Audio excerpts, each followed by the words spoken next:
The broadcast is now starting. All attendees are in listen-only mode. Hello, everybody. My name is Steven Zeiss. Welcome to today's webinar. We'll be going over the basics of TowerCoverage.com, brought to you by Link Technologies. During the webinar, if you have any questions, please feel free to send questions. We do have Jim Patient in the background helping answer questions as we go along, and we'll also cover any questions that are asked towards the end of the webinar as well. Today we'll start out just by showing you the how to get started, how to create an account and everything.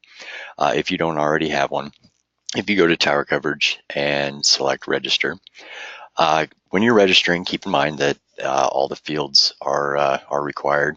You do have to accept the terms and conditions. Please read those. And when you go to sign up, there's a option for a 14-day and a 2-day free trial. You get to use all the features of Tower Coverage as if you were a Tier 1 customer already. The 14-day trial does require a billing agreement, as most websites do, but the 2-day trial does not. So if you just want to try it out, by all means, just use that one. Once you created an account and you verified your email, you just simply use the email address that you provided in the registration form as your login.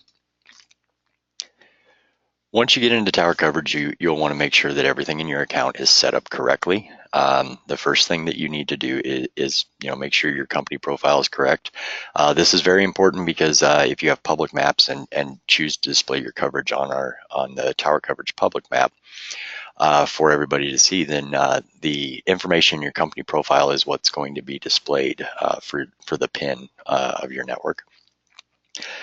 You'll want to create any additional users that you wish to have. You can have up to 3 admins. Make sure that if it is somebody that you know that you want to have full access to your account. Once you create an admin on your account, the only way to remove that admin is to give us a call or send us an email and let us know that you wish to remove an admin. There's not an option for an admin to remove an admin, so just make sure you choose wisely when select an admin. They do have access to every part of your Tower Coverage account, all of your credentials, all of your settings. They can delete stuff and everything, so make sure you choose carefully. When creating users, the email does have to be unique because it is the login. It cannot be. You can't use the same email for multiple logins. So if somebody in your company already has a Tower Coverage account with your company email, then they'll have to either use a different email or change the one on the other account. You can set the start page. So if you want your sales team, create a login for your sales team, you can set it to multi-map and then select one of the maps. That way when they log in, it automatically takes them to the multi-map that you want them to be using for sales leads and stuff like that. The option to have the tutorial on by default is just a simple yes or no. It can be turned on and off at your leisure in the top left corner. So it's not permanently on. You can turn it on and off as you wish. Next thing we're going to kind of cover would be your LAN cover settings. All these other things you are going to want to check, but we'll kind of go over those a little bit later on. In your LAN cover settings, we have added a new feature to the LAN cover to be able to have multiple LAN cover settings. So this way you can use one set of LAN cover for one coverage, a different set for a different one. For example, if you want to get higher accuracy out of Tower Coverage, you can simply create a LAN cover setting for your 2.4 and have the densities a little bit lower. And then when you do your 5 gig stuff, you'll turn the densities up, so that way more loss is calculated when clutter comes into play during the propagation of your coverages. It's very simple to create different LAN cover settings. You simply just click the add new, you give it a name, and you click the add new LAN cover.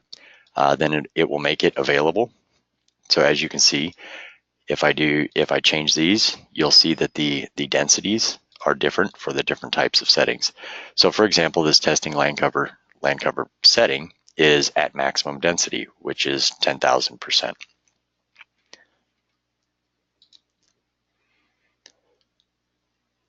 Once you've got your land cover setting, there's many other things in here that you can do. You can add antenna patterns. There are many available already in tower coverage. You don't have to add them. But if you have a specific antenna and it's not available in our list already, you can contact the manufacturer, request the radio mobile compatible.ant file, have them send that over, and you can upload that into tower coverage. Inside here, you can also, here's where you add new, but there's also a download antenna pattern creation document as well. So you can use the data sheet and create an antenna pattern if you wish.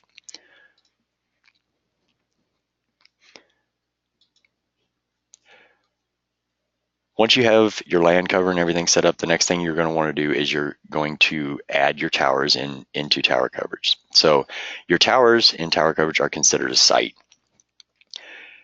Each site location, you use those to assign your coverages later on. So basically you're going to go to new site. What's really nice is we do have a find my location button here. So that way, if you're at a tower location and you just threw up a new tower, put some new access points on a tower that you just bought space on, you can be at the base of the tower, click find my location. It'll move the tower pin to the location that you're at. It'll set the latitude and longitude for you already. You give the tower site a name. You select which pin color you wish for it to have. So if it's a repeater site, you can use one color, a backbone site, so on and so forth. That makes it very easy for you on your multi-map because these pins, you have the option of displaying your tower pins on the multi-map. So it allows you to be able to visually identify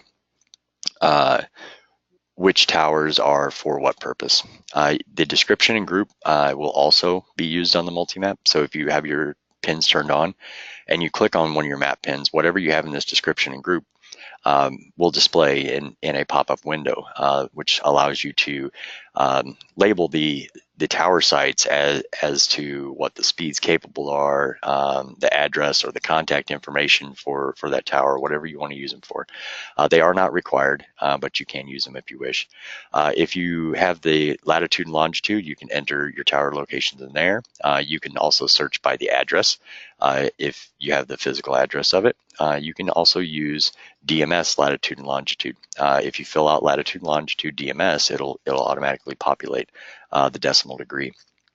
Keep in mind that latitude, if you are in the northern hemisphere, the latitude is going to be positive. If you're in the southern hemisphere, it's going to be negative. Longitude, if you're in the western hemisphere, it'll be negative. Eastern hemisphere, it will be positive. You can also use the CSV import. Basically, it is the same thing that you see here. On the CSV, the height field does have to be in meters. So if you have them in feet, your tower heights in feet, you'll have to convert them before filling out the import template. Same thing is required on the template though. So you do have to have a site name. You have to have a decimal latitude and longitude, not DMS, and height in meters, and the description group can be left blank on the import template. Once you've added all your tower sites, you can then use you have your tower sites and you have your land cover. So then what you're going to want to do is you're going to want to add a coverage to your account. A really good way to get your account set up would be to simply just create one coverage and make adjustments to your land cover until your coverage and your projected outcome of path analysis and EUS submissions, where the projected is matching real data that you have in the field. So if you have a AP up, you can get customer data from 3 or 4 customers that are off that access point. Use those locations and test from those locations to the coverage. This will allow you to see if your coverage, your tower coverage count is set up properly. It makes it to where you can adjust the land cover up or down until the projected signal is closer to what you're actually seeing in the field. Once you have created the coverage, you've honed it in and everything, we have added an option up here to create a new radio system. What this does is makes it to where, what you can do is take a system that you use throughout your account. So if you have a 120 sector that is used all over the place, you create the coverage, you hone it in using real data, And then what you're allowed to do from there is click Create Radio System, give it a name, and then it'll allow you to be able to simply, the next coverage that you create on, for example, this tower, you will be able to select the radio system that you created. It'll pre-populate all of the values from the other coverage into the new coverage that you're creating, and then all you have to do is adjust the azimuth for it. So if you have 3 120 sectors on a tower, you create the first one, get it honed in, click Create New Radio System, create a radio system out of it, and then whenever you want to create the other 2 sectors, you simply apply the values from the first coverage onto the other 2 and hit Create, and then you will have all 3 of your 120 sectors around your tower. Another thing on the coverages, once you have the coverages created, you can see the any of the data that is being used. So if you want to see what land cover values are being used in your area, all of the colors that you see in this land cover overlay are the same colors that you'll see in your land cover settings. So it makes it very simple for you to see what is actually being used on your map from your land cover settings. And then we also have the population data is visible here as well. From within your account, we have overlay management. This allows you to add overlays. So the custom overlays are viewable from your coverages or your multi-map. So if you add an overlay, this one is on everybody's account by default. It's just all the county lines for the entire United States, just so that way you can see how it works.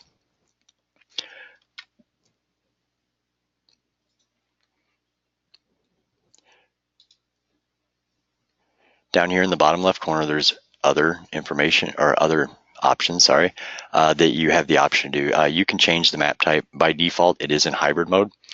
You can view it in terrain mode if you want to see where all your heights and everything are. You can go to just pure satellite mode if you don't want to see the roads, or you can just go to road map view if you wish.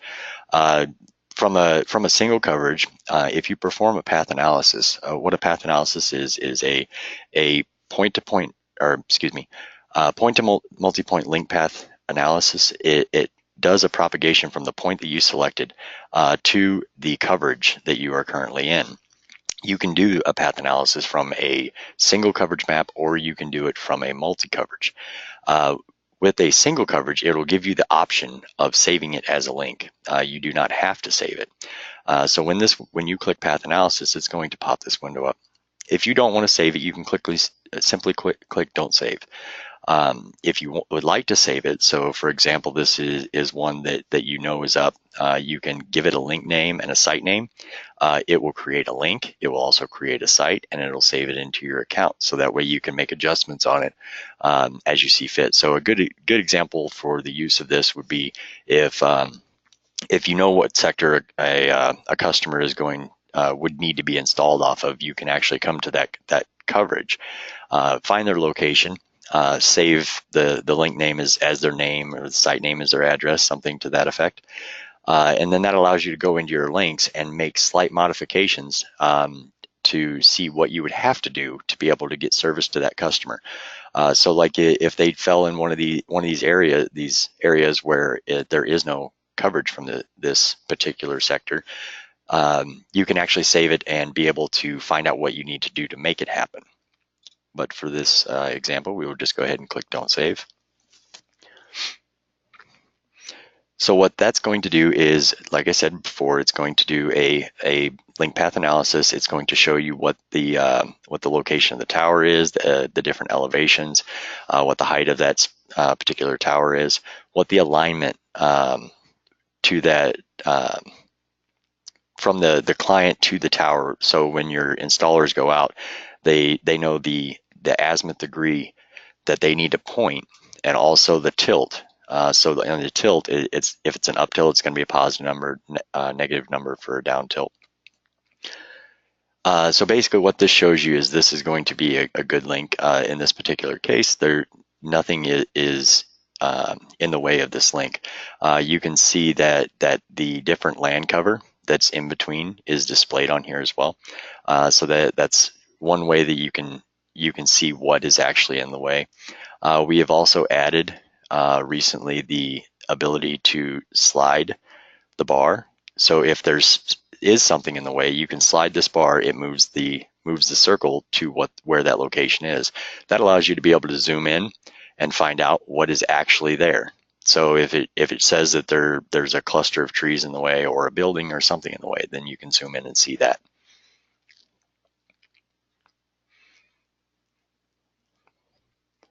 Once you have all your coverages created, the next thing that you will want to do would be create a multi-map out of your coverages. Once you add all of your coverages to the multi-map, creating a multi-map is actually it's a much simpler process than actually creating a coverage. With the coverage, you have to have all your values from your data sheets and stuff like that, so that way you're accurate, or the values from the settings of your access points rather. But creating a multi-map is very simple, because all a multi-map is a combination of all your coverages. So what you'll do if you're wanting to make a multi-map that just contains coverages from a specific tower, you just search for that tower. It'll narrow it down. You can hit check all and add selected. It'll move them over. If one of these is not actually a live coverage, you just click the red X, it takes it back out again, and you so on and so forth until all of the ones that you wish to be in this map are included. You'll need to give the map a name. You have, as I said before, you have an option to place pins on sites. Keep in mind, placing the pins on the sites, if you utilize the website integration, the pins do not carry through to your website integration. So you don't have to worry about leaving the pins off just because it's the map that you're going to use for your website. The placing the pins on the site is strictly for your internal purposes only. People with access to the account, you have to log in to be able to see these pins. The EUS data collection form, this checkbox tells Tower Coverage whether this map with the website integration is going to be the form version for data collection or for map display purposes. So if this checkbox is off and you integrate the iframe, the available iframe from this map with this checkbox off onto your website, it's going to simply just display your coverage map. As I said before, no pins will be displayed, but there will be a search bar. So you can have a live view of your Tower Coverage account map on your website. And the really nice thing about that is that if you do that, anytime you update your Tower Coverage account, your iframe will be updated twice a day. So our server will update your iframe, which means that every time your coverage area changes, you don't have to go in and redo your website. You don't have to change the KMLs or the maps or anything like that on your website. Simply updating your Tower Coverage account updates your website as well. Make this map publicly viewable. This is what I was referring to before about with your company information. If this map is publicly viewable, it'll take this multi-map, it'll put it on the Tower Coverage public map, and it will place a pin on the map as well at the geographic center of wherever this map is. So if you have a very large coverage area and you want to have it to where you have multiple pins on the map, you can have up to 3. So if your area is very large and you split your coverage into 3 multi-maps and select them to be publicly viewable, it'll allow for the pin that represents your company to be more close to the center of each of the areas of your coverage. But as I said, you're allowed up to 3. Once you have all that done, you just create new multi-map. And then once the map is processed and everything, you can open it up and it will show you all of the coverages that are in the map. If you're trying to update this multi-map, you can take out any of the coverages that you wish just by clicking the X next to the ones you want to remove, and then click Update Multi-Map. Right here under Website Integration, this is the iframe. As you can see, this one says place pins on my sites, EUS data collection form, make this map viewable, which means this iframe, whenever you integrate that iframe onto your website, this test form is what is actually going to appear on your site. This is the iframe version. This form cannot be customized. You can change the text that is displayed. So if you want to change the title that's in here, or if you want to use a different language, you can go into your EUS settings and change these in the EUS settings. But you can't change what their purpose is, or where they're saved to, or if they're required or not. The CAPTCHA is required on this version of the form. And I will go into, I'll show you the API version here as soon as we cover the multi-map as well. The frequency usage feature, if you have frequency set, and apparently on this map I don't, I apologize for that. Let me see.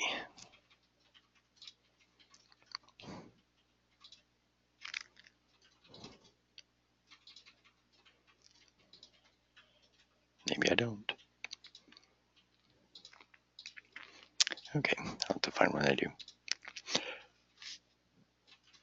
The next one over, I'll have to show you a different one. This map does not have it.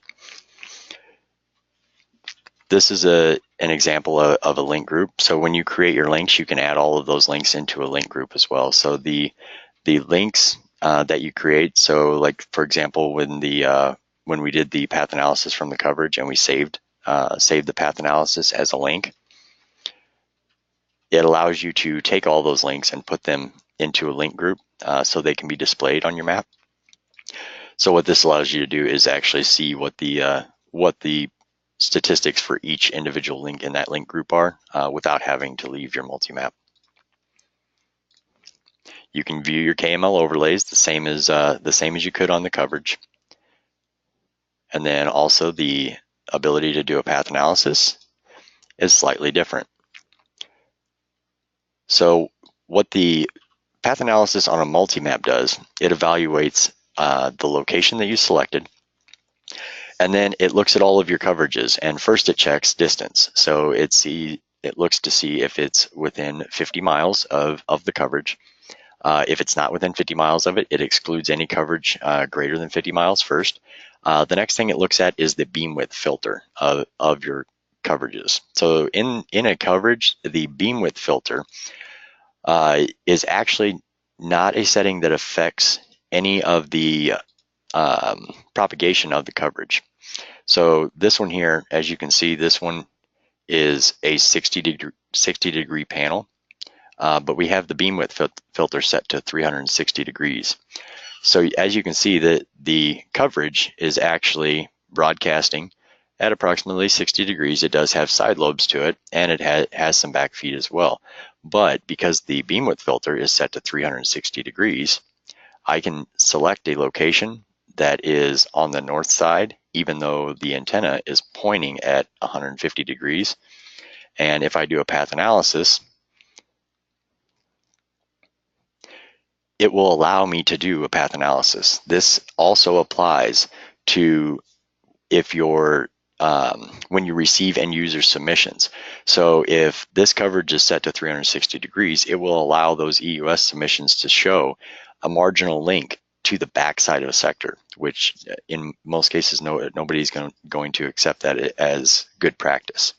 So you want to make sure that you are setting your beam width filter accordingly. So if you want to restrict EUS and path analysis to exactly the advertised, then you are going to have end user submissions or path analysis where they're going to fall in what looks like coverage, but it's not going to return it as a good link or even a possible link to that coverage area.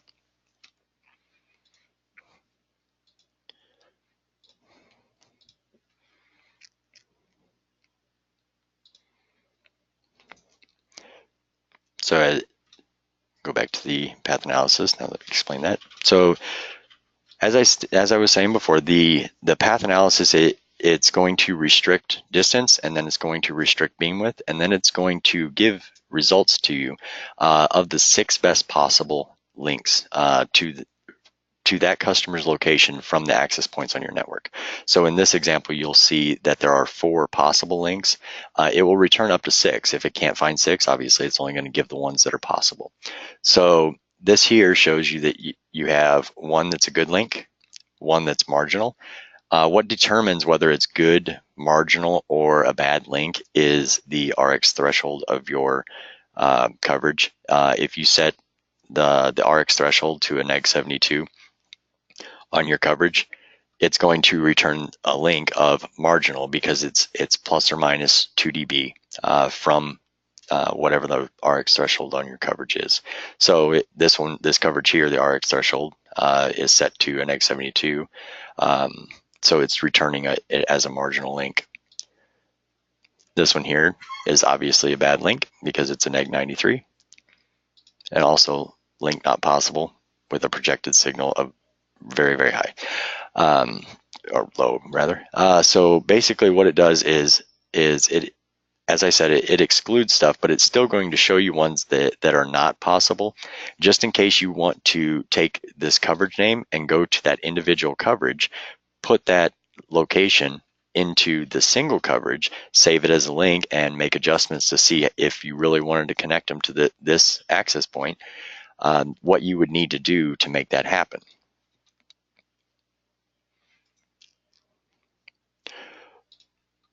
Next thing we'll go over will be the API version. So in your account, you have many different available APIs, but the one we're kind of focused on right now would be the EUS API. So in your account, depending on what tier you are, determines how many API calls you have.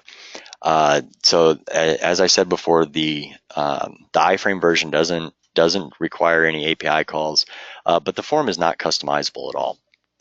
You can't change the style. You can't change what's required or what's not. We do have available to you a EUS API template generator. Keep in mind that this template it is strictly that. It is just a template. You can modify it however you wish. You do have to have a Google Map API key. So if you want to utilize the custom version of the form, or the template generator rather, you'll have to provide your own Google Map key. Because the one from the iframe is using the Google Map key that is on TowerCoverage's server because it is an iframe. The API version is actually the form, and the geocoding and everything is occurring on your web server, which means that you have to have a key of your own to be able to do so. So this is required. And you do also have to have a data collection map. The only maps that are going to show up in this list are your data collection maps. One thing that we are aware of is that the code that is generated from this template generator, it has a lot of CSS, a lot of JavaScript, jQuery, HTML.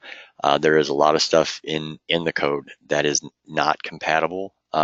If you just try to copy this and dump it into a WordPress website, some of the way this is written doesn't function with the way WordPress accepts code to be done. So if you are developing a WordPress website, you can still use a custom form, but unfortunately this template generator will not do that for you. You can go to wiki.towercoverage.com, and there is a API getting started. You can click on, it has a click here for code examples, and there are all the different types of code that can be used to submit to api.towercoverage.com. It also has more details on the different APIs that are available, the pre-qualification API. If you get up in the higher tiers where you've got a lot of calls available on your account and you really want to get the biggest bang for your buck, Utilizing the pre-qualification API makes it to where you can actually create many multi-maps. You can create as many multi-maps as you wish. Accounts are restricted by coverages and API calls, and then there's also some features that aren't available at lower tiers that become available at tier 3, tier 4, tier 5. So using the pre-qualification API will allow you to actually create a multi-map for all of your different speed packages. You can create a multi-map that is for your package A, package B, package C. Then whenever a customer on your website provides you an address, you can use your Google Map key, geocode their address, submit that latitude, longitude to the pre-qualification API.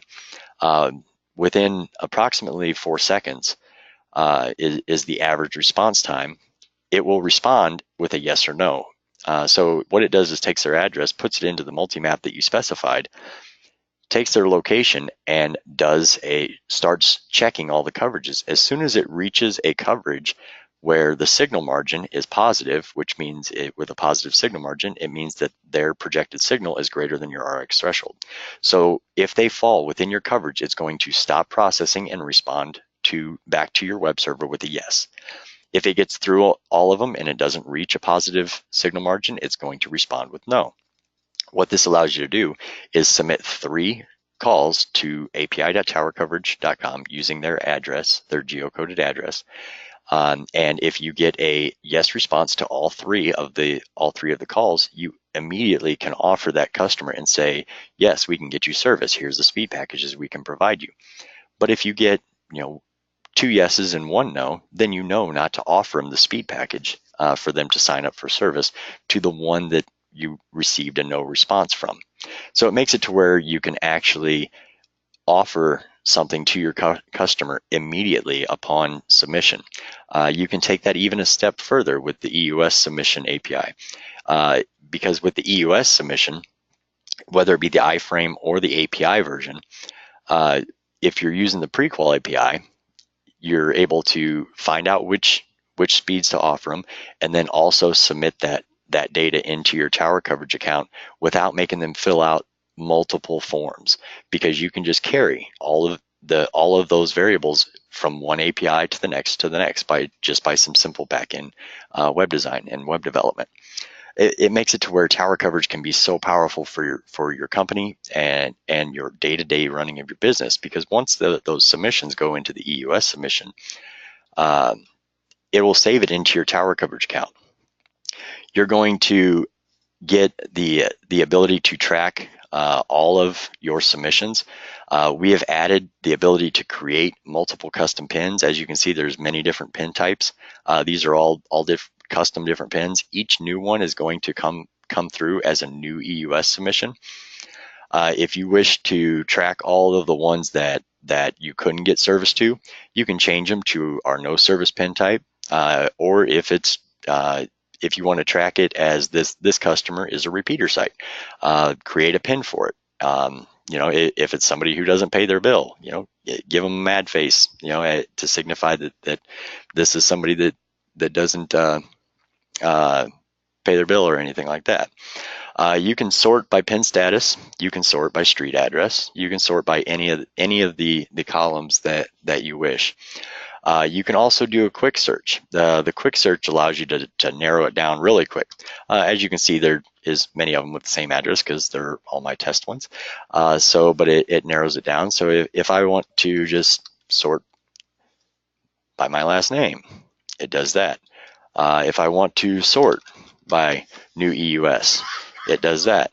As long as it exists in what you see right here, you can do a quick search by it.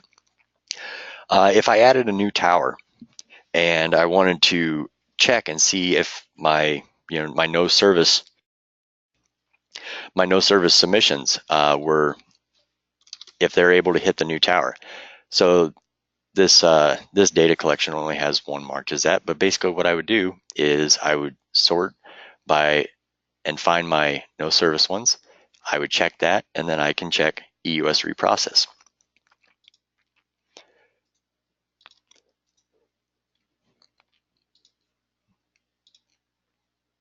Oh, and apparently My data's not working.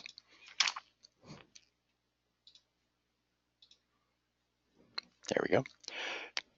So once I check the ones that I want to do, it does check to see if at least one is selected. And apparently we're miscounting by one.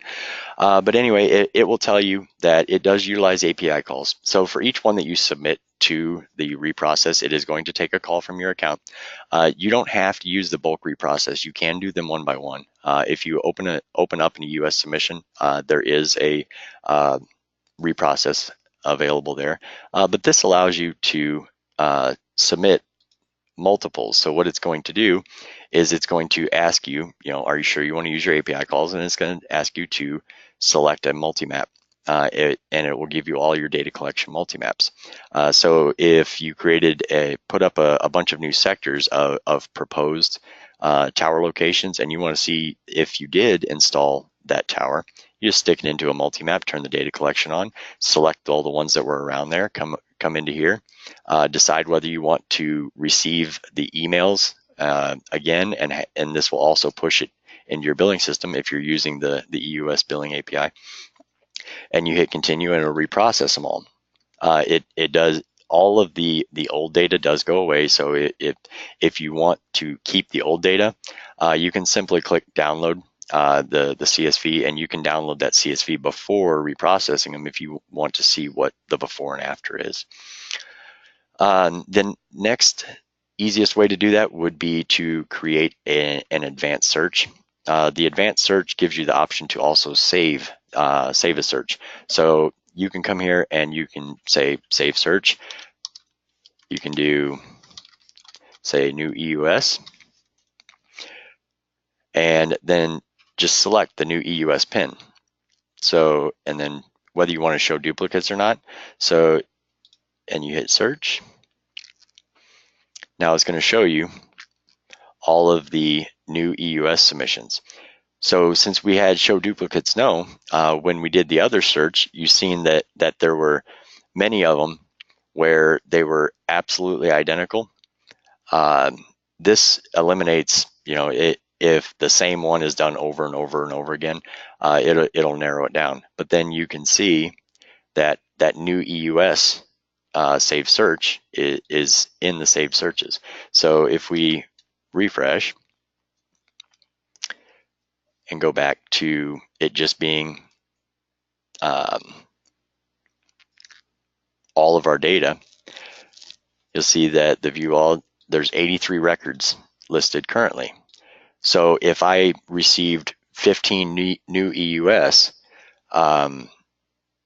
last night, basically if I keep all of my EUS data up to date, the only ones that are going to be marked new EUS are ones that I haven't looked for. So basically what you can do is each day just come in here, and there's multiple ways of doing it. You can come into your EUS data and look for it, or you can create the save search, go into your multi-map and do it as well. The save search can be selected from your multi-map, so that way it just displays all your new yellow pins. The advanced search makes it to where you can narrow things down. It depends on what you're wanting to narrow it down by. You can narrow it down by the address. You can just use a zip code. Give me all the no-goes in a certain zip code. You can select a tower site. You can say, give me all the serviceable and installed customers within 10 kilometers of Dittmer Tower. Whatever you want to search for, it will help you narrow down everything, and then it makes it to where you can use those searches in multiple fashions. You can use it to find any new customers or new submissions that meet that criteria without having to search through thousands and thousands of data entries. It allows you to use the best tower feature. So if you created a save search for no-goes around Dittmer Tower, within 10 kilometers of Dittmer Tower, you can submit that to the best tower feature. So we created a no-go, and it's going to ask you to name it. So then you would just give it a name. You would specify whether you want land cover seen as penetration, if you want to turn land cover completely off, or if you want it to all be max density. It's completely up to you. You select the frequency of the system you're going to put up there. It does assume omni coverage, so it's going to check 360 degrees, because in general you're going to get 360-degree coverage whether you do that with an omni or with sectors. Specify the height that you're going to install at. Once you hit create new best tower, it does take some time to process. It is doing millions and millions of calculations, because it's essentially doing a path analysis all the way around to every single submission that is in that saved search that you created.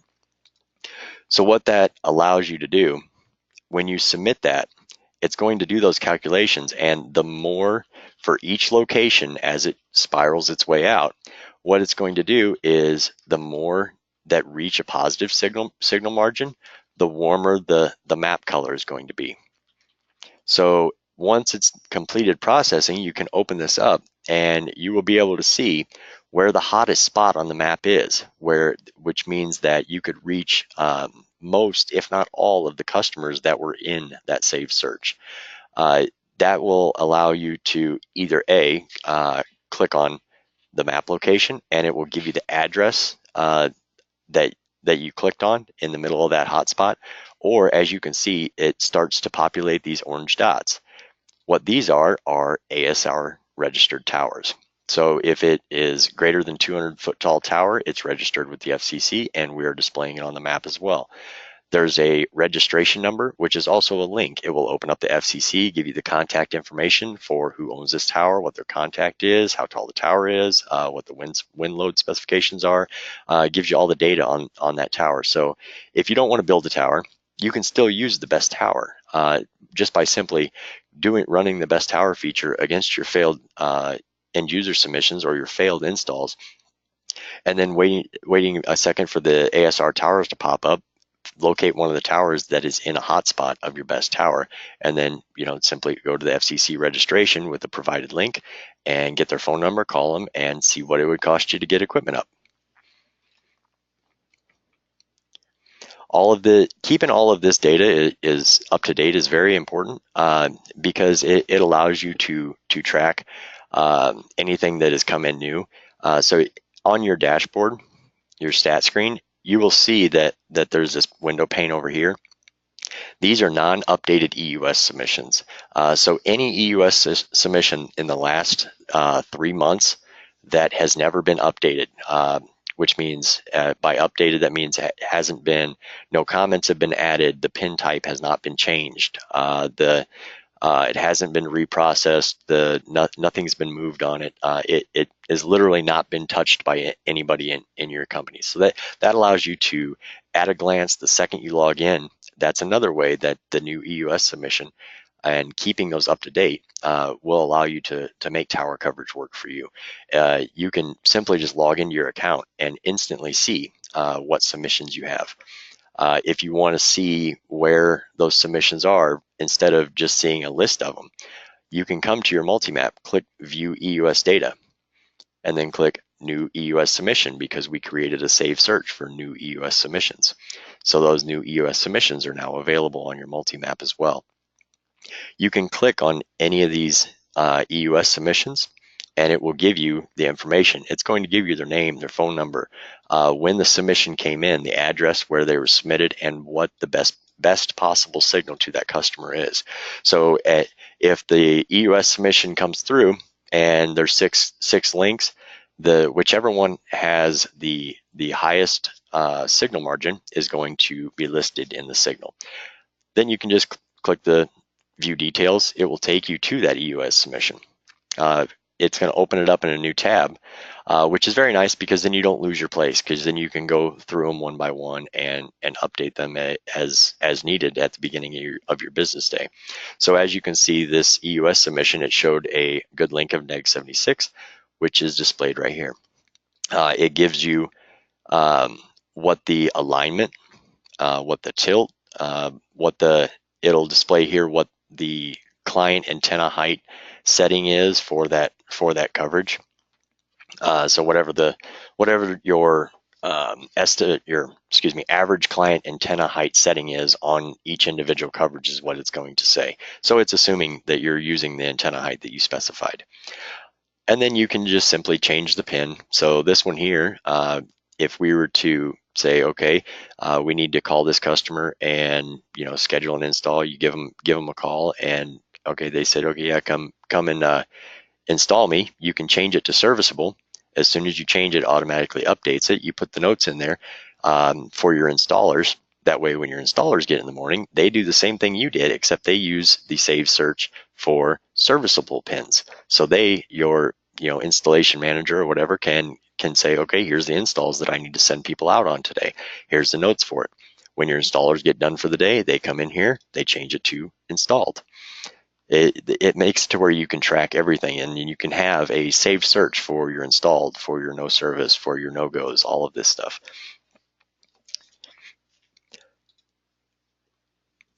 And then the other thing that you're going to want to make sure that you do on your EUS, if you use the iframe version, you have a lot of different options. You can actually change it to where it displays your coverage map zoomed in with the thanks message. The thanks message is this message right here. You can put whatever you want in there, whatever message you want to give your potential customers after they fill out the form. But do make sure that there are no return characters. If you try and do multiple paragraphs, it won't allow you to do that. So it does have to be a very short message. The movable pin text, after the customer fills out a form, it's going to pop a pin and ask them to move the pin. The default just simply says, please move the pin to your correct location. This one here just says test because that's what we saved it at. But you can put whatever you want in there, something to let them know to move the pin to their location. Address geocoding is not very accurate.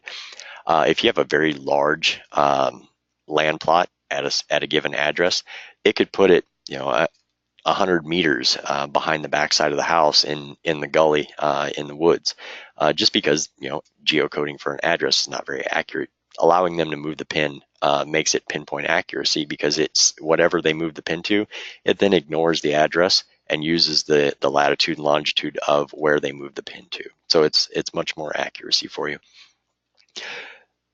These are the most recent. So this is the last 7 days, the ones that have been submitted in the last 7 days. And here's the EUS iframe text that I explained when I was showing the iframe on the multi-map.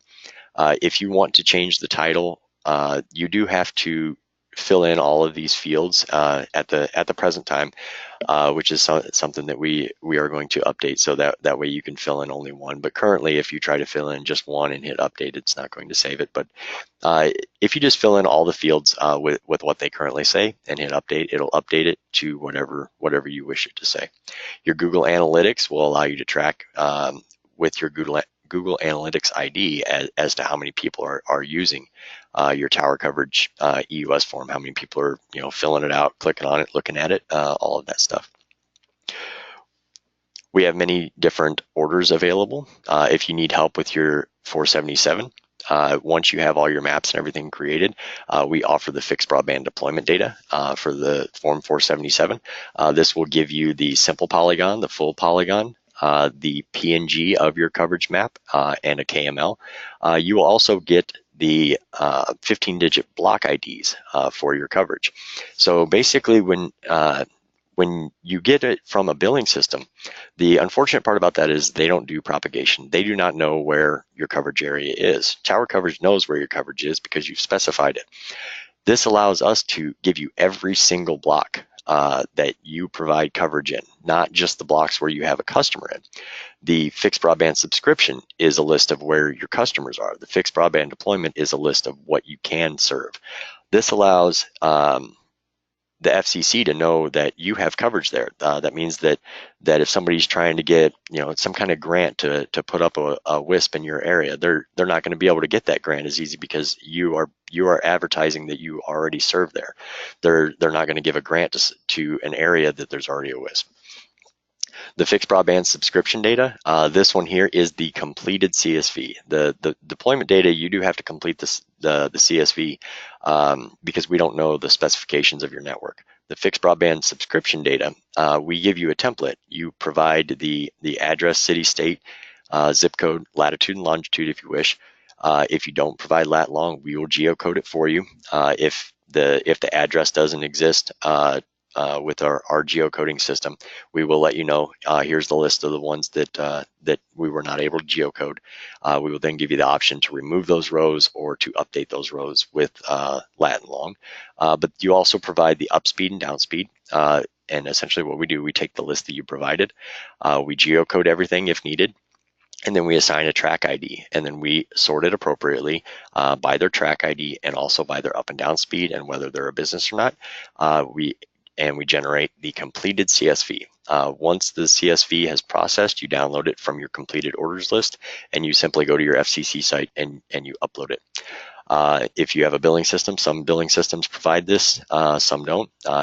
If you need it, we're here to help with it. So by all means, and if you have any questions with any of the FCC 477 stuff, you can give us a call, link text. We do offer support time to help assist complete your 477. If you do need help with that, completing it for you is a billable time thing.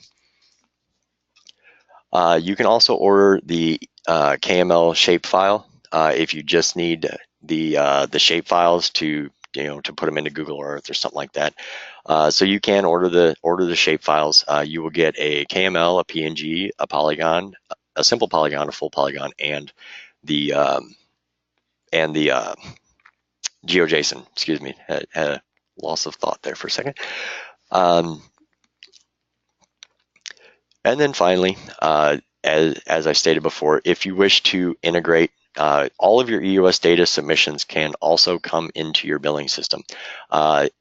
This makes it to where you do not have to manually enter every single new customer. Every time you get an EUS submission, depending on which billing system you use, it will affect how it responds because what they do with the data is completely up to them. Most of them will create an account. Some will, there's a couple of them that it doesn't create an account, it simply creates a ticket. As I said, it depends on them as to what happens with the data. If you don't have a billing system or you use your own custom billing system, you can simply just put a push URL to your server and give it a key, whatever credentials are required by your server, and it will push all the submissions over to a database for you or whatever you want to do with it. Completely up to you how to parse the data when it gets there. If you have the billing system integration and you're not seeing your submissions come through, there is an EUS API results button up here. What this allows you to do is see if it was success or if it was failure. As you can see, there's a bunch of them that are success. After changed it gave there was one that was a failure. So you can see why some of them didn't get in. That way you know whether to contact Tower Coverage or your billing system.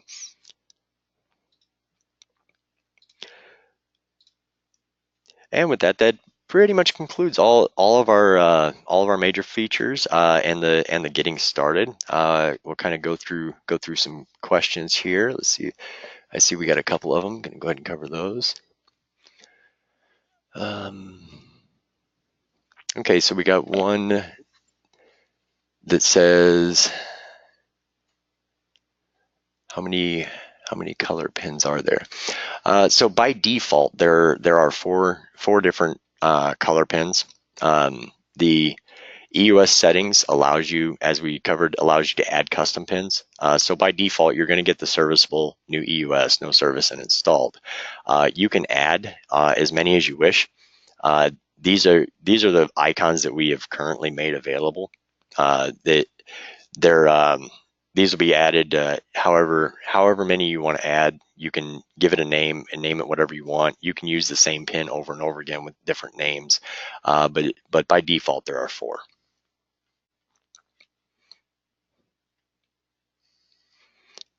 Oh, okay. Jim said might have been asking about the color pins for the sites. My apologies. So yeah, there's four different colors of pins on sites if that's what you were referring to. By default, it's red, but you can change it to any of the four colors. There's a red one, a blue one, a green one, and a yellow one for you. Next question is not clear if the tool counts for trees. If a tree is blocking coverage to a point, will the tool be able to figure this out? Yes, depending on how accurate your land cover settings are, will determine as to whether it calculates it appropriately. But as we covered in the during the land cover settings, using a single coverage and real data is the best way to hone in your tower coverage account. So that way you're getting the most accurate propagation.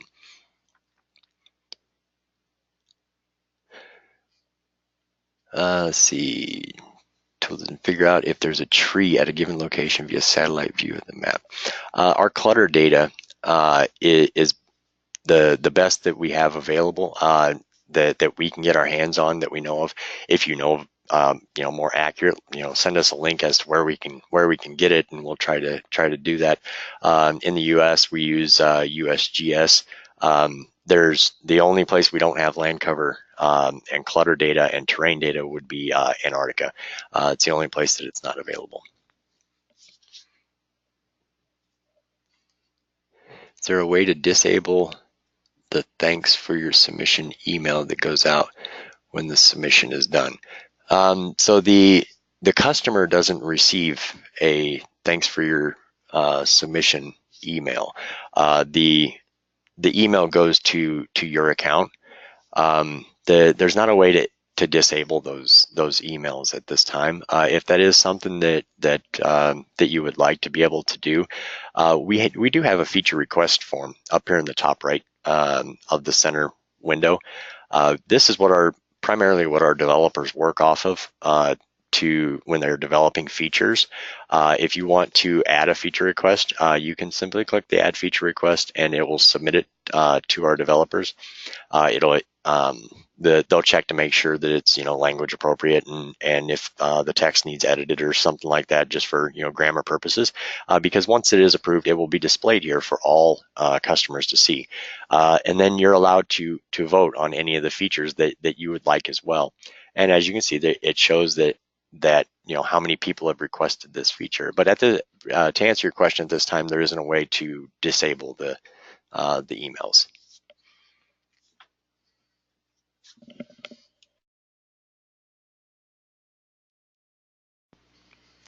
Okay, so more details. Can you provide more details on how to make the land cover data work?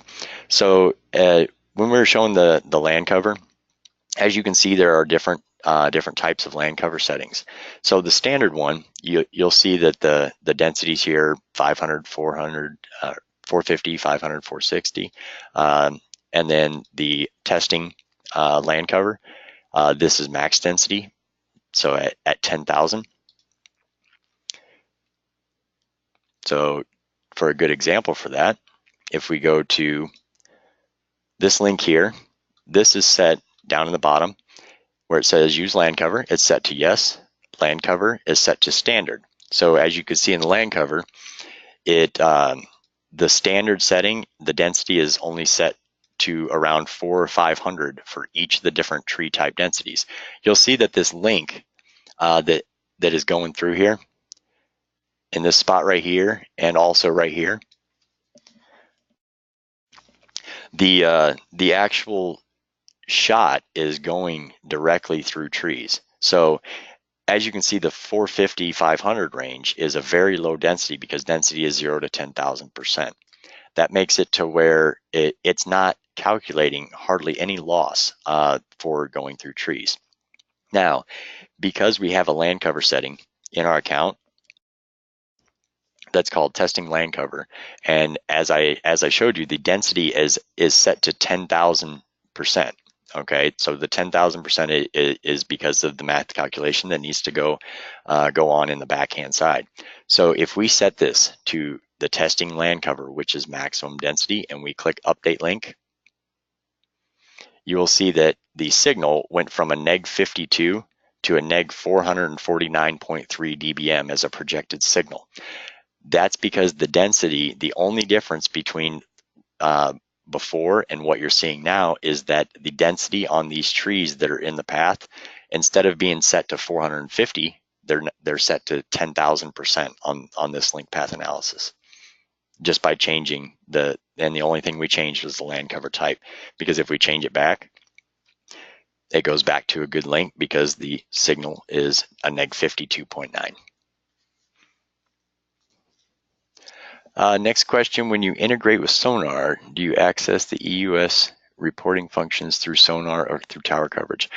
Sonar, in your Sonar account, it will give you a third-party integration API key and push URL. You get that from them, and then in your account settings under API, you put in the key and the push URL that they provided you, and then anytime a submission comes to Tower Coverage, we push to them.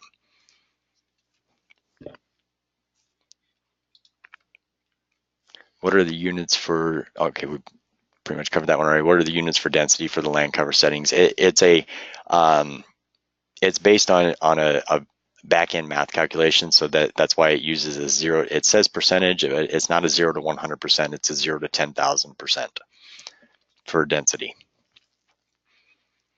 Okay, and that's all the questions that I see thus far. We'll give it a second here, see if anybody else has got any more. If nobody else has any other questions, that covers pretty much the basics of tower coverage. If you do have any questions, if you need help setting up your account, if you need help with your 477, if you need assistance with equipment, give us a call here at LinkTex. If you need help with your tower coverage account, call our number. It's listed down here below. Option 3 is tower coverage support. You can also email us at support@TowerCoverage.com. We're available for phone calls 8 a.m. to 4 p.m. Monday through Friday Central Time. You can email us, day or night, anytime you want. We answer those as soon as we step into the office. It's the first thing we do. So by all means, if you need help, give us a call. If you just want us to take a look at your coverage because it's not looking right, or you're not getting it honed in like you would expect it to, give us a call. We are here to help you. We're glad to help you. But if nobody else has any questions, we will go ahead and call that a webinar. And thank you guys for attending, and we hope to talk to you soon.